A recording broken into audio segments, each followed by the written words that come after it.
NASCAR went to Chicagoland Speedway this past weekend for the first race in the 2017 playoffs, where 16 drivers were looking to take the next step toward a championship, beginning with segment 1 winner Kyle Busch.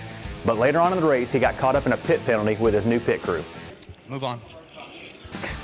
Alrighty then, on to segment 2 winner Chase Elliott, who was the best performing Chevy of the day, but in the end, finishing second to race winner Martin Truex Jr., who secured his 5th win of the season, and also for the 2nd year in a row, clinching the first playoff opener race. And you can order this race win diecast from LanaRacing.com or your local dealers. And don't forget, we're also offering an autographed diecast signed by Martin Truex Jr. and crew chief Cole Pearn.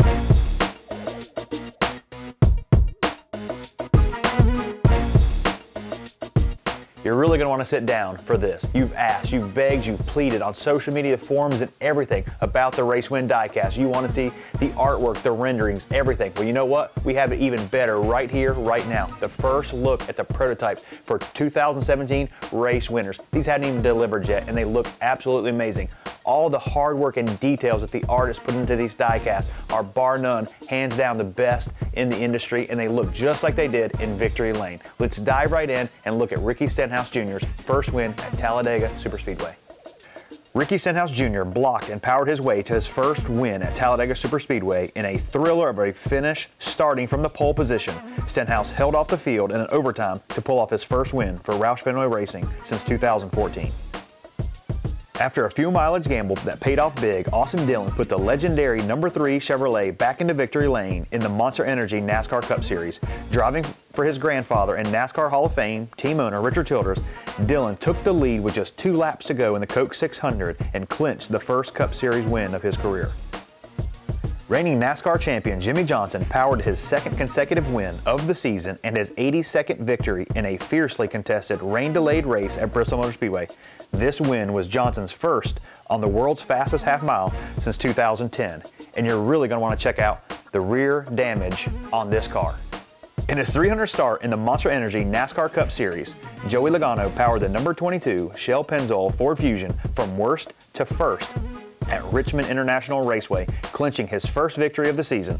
Logano took the green flag in 37th position and ended up in victory lane, a feat that set a new track record for the furthest back a winning driver has started. After 12 years of trying, Kyle Busch clinched his first NASCAR All-Star win after passing the leaders in a gutsy move on the final restart. Driving the number 18 M&M's Caramel Toyota Camry, Busch raced a flawless last 10 laps to bring home the $1 million paycheck. The gloves were off during the closing laps at Kansas Speedway as NASCAR driver Martin Truex Jr. fought to stay in front of the field.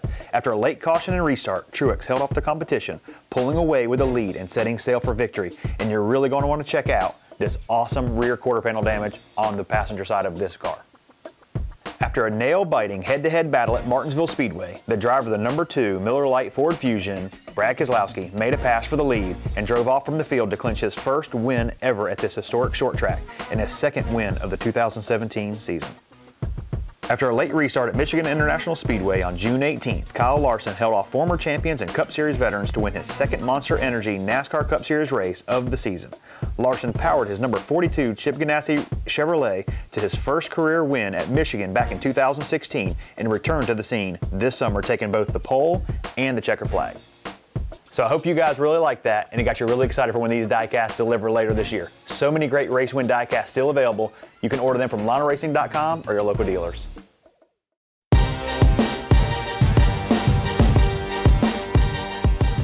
Hey, several great photos submitted this week for this week's Collector Spotlight edition. Let's just dive right in. First one's from King. He's got a really cool car from Quicken Loans, Casey Kane. Had Casey Kane sign it in person. Really cool car. Thanks for sending in your photo, King. And the next one comes in from Jace on Twitter, and he's got a really great car. He's a die-hard Jimmie Johnson fan, and this is actually a color chrome race win diecast from 2014, where Jimmie Johnson won the Coke 600. Color chrome diecast, really rare, one of only 25, and he has DIN number 8. Great car there, Jace, and thanks for sending in your photo. And we have a new leader for the most diecasts registered on LionelGarage.com. Over 700 items submitted by Danny in West Virginia. He loves Hendrick Motorsports, and he collects all those diecasts. Danny, thanks for being such a loyal member of LionelGarage.com and registering all those cars. If you're not a member of Lionel Garage, be sure to register this week and stay tuned for the big news that's going to be announced on the Lionel Marketplace and the exclusive deals and great offers that's going to be exclusive to the Diamond members of the garage. And be sure to send your photos in to #TheFix on Facebook, Twitter, or Instagram.